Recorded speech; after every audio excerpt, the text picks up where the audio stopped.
সোমবার প্রথমবার জিবি হাসপাতালে কিডনি প্রতিস্থাপন করা হয়। এদিন মুন্না সাহা সূত্রধর নামে রামনগরের বাসিন্দা তার 20 বছর বয়সের ছেলেকে কিডনি দান করেছেন। এই কিডনি প্রতিস্থাপনে সহযোগিতা করেছে শ্রীজা হাসপাতাল। কিডনি প্রতিস্থাপনে এদিন দায়িত্ব পালন করেছে 12 জনের একটি টিম। তাদের আত্মবিশ্বাসে আজকে এই সফলতা আসে। বর্তমানে রোগীর অবস্থা স্থিতিশীল। সোমবার বিকেলে জিবি হাসপাতালের কনফারেন্স হলে এক সাংবাদিক সম্মেলন করে এই কথা জানান হাসপাতালের এমএস শঙ্কর চক্রবর্তী। রোগীর পরিবারকেও ধন্যবাদ জানিয়ে তিনি বলেন, তারা জিবি হাসপাতালে চিকিৎসকের টিমের ওপর আস্থা রাখার কারণে আজ জিবি হাসপাতালে ডাক্তারদের সফলতা এসেছে। তিনি আরো বলেন, 20 বছর পুরনো এজিএমসি এবং 65 বছর পুরনো এই জিবি হাসপাতালে এ ধরনের পরিষেবা থাকা অত্যন্ত জরুরি এবং দিন দিন সফলতার সাথে জিবি হাসপাতালে বিভিন্ন সুপার স্পেশালিটি চালু হচ্ছে।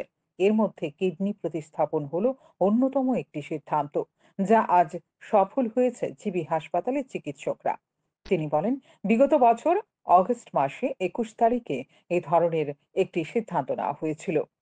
সেদিন কাউন্সিল রুমে এই বৈঠকে চিকিৎসকরা বলেছিলেন, আগামী 1 বছরের মধ্যে কিডনি প্রতিস্থাপন পরিষেবা জিবি হাসপাতালে চালু করা গেলে অত্যন্ত উপকৃত হবে রাজ্যের মানুষ। এর দুদিন পর একটি কমিটি তৈরি করা হয়। সেই কমিটির মধ্যে ছিলেন যারা মানুষের শরীরের বিভিন্ন অঙ্গ প্রতিস্থাপন করেন। তারপর একটি প্রোটোকল তৈরি করে গত জানুয়ারি মাসের 4 তারিখ জমা দেওয়া হয়। সেই প্রোটোকল মুখ্যমন্ত্রী তথা রাজ্যের স্বাস্থ্যমন্ত্রী ডাক্তার মানিক সাহাকে পাঠানো হয়। তারপর মুখ্যমন্ত্রী গত জানুয়ারি মাসের 18 তারিখ অনুমোদন দিয়ে দেয়।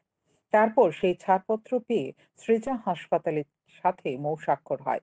বিভিন্ন পর্যায়ক্রমে এগিয়ে আজকে এই সফলতা এসেছে বলে জানান তিনি। তিনি আরো জানান, কিডনি প্রতিস্থাপন করার আগে কিছু শারীরিক পরীক্ষা নিরীক্ষা করতে হয় রোগীর। এই পরীক্ষা নিরীক্ষাগুলো সমস্ত কিছু ত্রিপুরা রাজ্যের ল্যাবে হয় না। এগুলো রোগীর বাইরে থেকে পরীক্ষা করে আনা হয়। জিবি হাসপাতালে এমএস আরো জানান, রোগীদের জন্য জিবি হাসপাতালের পরিষেবা পুরোপুরি বিনামূল্যে। আজকে যে রোগীর কিডনি প্রতিস্থাপন করেছে তার আয়ুষ্মান কার্ডও ছিল। আজকে যারা কিডনি প্রতিস্থাপনে সহযোগিতা করতে মণিপুর থেকে এসেছেন তাদের সমস্ত আর্থিক খরচ বহন করবে সরকার এবং তারা জিবি হাসপাতালের কাছ থেকে কোনো অর্থ না নিলেও তাদের একটি অর্থ আসে প্রদান করা হবে বলে জানিয়েছেন তিনি। সেক্রেটারি হেলথ এবং যথারীতি সিএম স্যার সেটাকে অ্যাপ্রুভ করে দিয়েছেন 18 জানুয়ারি 2024। অর্থাৎ এই হাসপাতাল কিডনি ট্রান্সপ্লান্ট বা অন্যান্য অর্গান ট্রান্সপ্লান্ট করার জন্য গভর্নমেন্ট ছাড়পত্র দিয়েছে।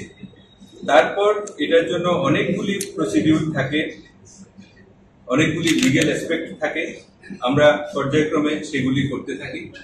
তারপরে যে জিনিসটা সবচেয়ে গুরুত্বপূর্ণ সেটা হলো কোনো একজনের মেন্টারশিপে এই কাজটা করতে হয়, কোনো একজন মানে কোনো একটা হসপিটালের মেন্টারশিপে।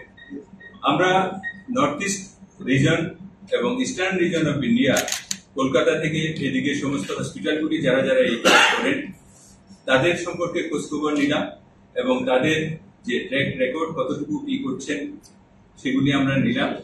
তারপর বিভিন্ন চিন্তা ভাবনা করে আমরা 3টি হসপিটালের নামের প্রপোজাল সহ গভর্নমেন্টের কাছে পাঠিয়েছি।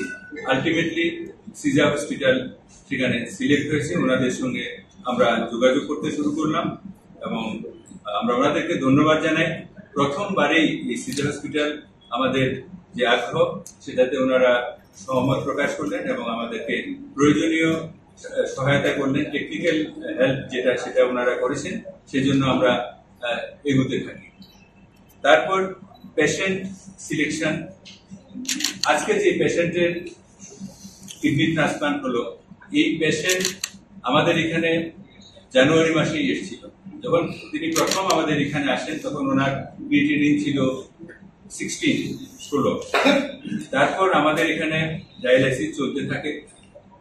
আমরা অন্যান্য 10টা পেশেন্ট কিডনির সিকিডির পেশেন্টকে যেভাবে সাহায্য সহায়তা করিয়েছি এইভাবে ওনারও চিকিৎসা চলছিল। এর মধ্যে একদিন আপনারা সবাই জানেন, ত্রিপুরা সরকারের মাননীয় মুখ্যমন্ত্রী প্রফেসর ডক্টর মানিক সাহা একটা সাধারণ মানুষের জন্য যাতে সরকারি সুযোগ সুবিধাগুলি খুব দ্রুত পান, খুব অসুবিধা ছাড়া হ্যাসেল ফ্রি সার্ভিস পান, সেই জন্য একটা অনুষ্ঠান করেন প্রতি সপ্তাহে। যেটা আগে বুধবারে হতো, কখনো কখনো বৃহস্পতিবারেও হয়, মুখ্যমন্ত্রী শ্রমিকের একটা জনপ্রিয় অনুষ্ঠান। সেই অনুষ্ঠানে আমাদের ডিপার্টমেন্ট থেকেও আমাদের যেতে হয়, আমরা যাই, আমাদেরকে ইনস্ট্রাকশন দেন যে এই কাজটা করতে হবে, ওই কাজটা করতে হবে, সেই অনুযায়ী আমরা কাজ করি। এই পেশেন্ট ওর মা বাবা সহ এই অনুষ্ঠানে এসেছিল। স্যার আমাকে ইনস্ট্রাকশন দিলেন যে ওর একটা ব্যবস্থা করো। সেই অনুযায়ী আমরা সিজার হসপিটালের সঙ্গে যোগাযোগ করি, ওনারাও বললেন ঠিক আছে। তারপরে আমাদের যে নেফ্রোলজিস্ট ডক্টর মানস গোপ এবং ডক্টর সমরেশ পাল, আর আমাদের নিউরোলজিস্ট ডক্টর বিজিত, ডক্টর নুপুর দেবনাথ, ওনারা এর উপরে ওয়ার্ক আপ করলেন। সাথে সাথে আমাদের pathology department, microbiology department, biochemistry department, radio diagnosis department, সেখানে প্রত্যেকটা জায়গাতে দ্রুততার সহিত যে সমস্ত পরীক্ষা নিরীক্ষার প্রয়োজন হয় সেগুলি করানো। এছাড়া কিছু পরীক্ষা নিরীক্ষা আমাদের এখানে হয় না, কিডনি ট্রান্সপ্লান্ট কিছু স্পেশাল টেস্টের প্রয়োজন হয়, এই টেস্টগুলি আমরা বাইরের থেকে করে আনলাম। তারপর আগামী দিনে এই ধরনের কিডনি প্রতিস্থাপন করার চিকিৎসা পরিষেবা আগরতলা জিবি হাসপাতালে আরও বেশি পরিমাণে ত্বরান্বিত হবে। এখানে দক্ষ নিউরোলজিস্টও রয়েছে। মণিপুর থেকে যে 12 জনের চিকিৎসকদের দলটি এসেছে তাদের সংগঠন সৃজা ফাউন্ডেশনের সঙ্গে 5 বছরের মৌ স্বাক্ষরিত হয়েছে। মণিপুরের চিকিৎসকরা নিয়মিত এখানে আসবেন। এই কিডনি প্রতিস্থাপন করতে প্রায় 5 ঘন্টা সময় লাগবে। এদিনে আয়োজিত সাংবাদিক সম্মেলনে উপস্থিত ছিলেন জিবি হাসপাতালের বিভিন্ন বিভাগের চিকিৎসক সহ সার্জারিতে অংশ নেওয়া গোটা টিম। শান্তন টিভি।